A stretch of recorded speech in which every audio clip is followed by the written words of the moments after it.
L'insoumission, on a lancé avec Jean-Luc Mélenchon et Antoine Léaumont, qui est devenu député entre-temps, le 18 mars 2020. Je ne sais pas si tu te rappelles, en gros, c'était le premier jour du confinement. Ouais.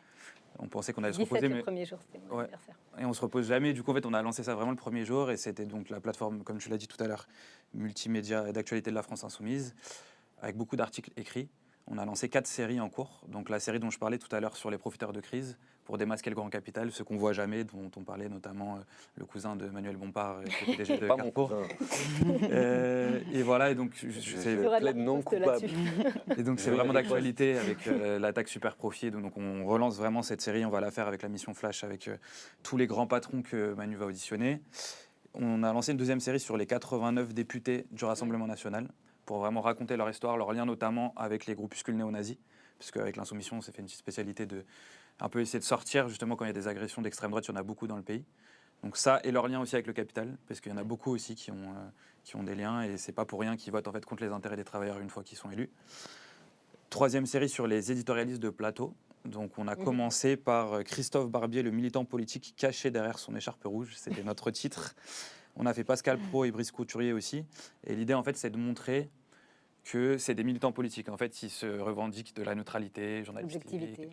Et sauf que toi, tu vois, Julie, quand tu parles, tu te caches pas. On sait, c'est écrit, c'est l'émission populaire, c'est l'insoumission. On sait, tu as le courage de défendre tes idées.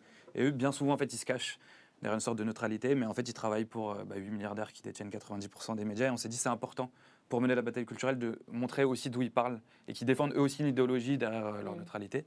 Ça, c'était la troisième série. La quatrième série de portraits, c'est plus personnel, je dirais. J'avais commencé avec Michel Arnando, qui est notre camarade, qui lui se dit directeur de la logistique, mais en fait, on a appelé ça la force tranquille de la France insoumise. C'est un petit clin d'œil à son caractère, toujours très tranquille. Mais en fait, sans lui, il n'y a rien qui peut exister. C'est aussi pour montrer tous les militants et les camarades de l'ombre. Alors bien sûr, on a aussi mis en avant nos députés. Mais là, l'idée, par exemple, aujourd'hui, j'étais avec Christian Rodriguez, qui est un camarade de longue date de Jean-Luc Mélenchon. On est restés 2h30 ensemble. Il y a des moments où il m'a raconté son histoire. Je ne vais pas te cacher que il y a eu des larmes qui ont été échangées des deux côtés. En fait, lui, c'est un camarade du MIR au Chili qui s'est battu contre Pinochet. Il m'a raconté je ne vais pas spoiler le portrait, mais c'était vraiment très fort.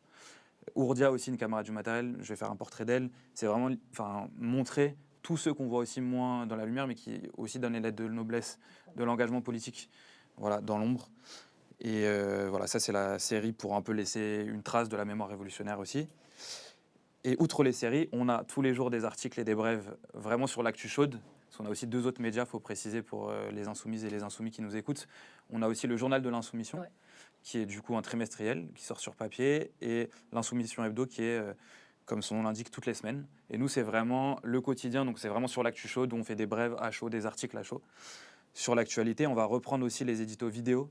On avait fait ça notamment avec nos députés. Alors on en avait 17, là on en a 75, donc c'est un problème de riches, mais en tout cas on va avoir plus de gens qui maîtrisent les différents sujets dont on va pouvoir parler. Et dernier projet, mais ça dépend pas de moi, c'est de relancer les directs vidéo. En fait, pour la petite histoire, l'insoumission, à la base c'était l'ancêtre de l'insoumission, c'était Canal Phi. Moi je suis arrivé à ce moment-là à la France Insoumise, et en fait c'était au moment des Gilets jaunes, moi je suis arrivé, on avait organisé des directs dans 29 villes du pays, avec des camarades en fait qui filmaient, qui étaient vraiment reporters et qui allaient sur le terrain dans les luttes. Et bon là, Simultanément, tu veux dire? ouais, Okay. en même temps, on avait eu 29, et sur les jeunes, pour les marches pour le climat aussi, on avait essayé de trouver des militants qui témoignaient, allaient voir des gens dans les manifestations, pourquoi ils s'engagent, pourquoi ils participent à la lutte et tout. Donc ça, c'était une autre série.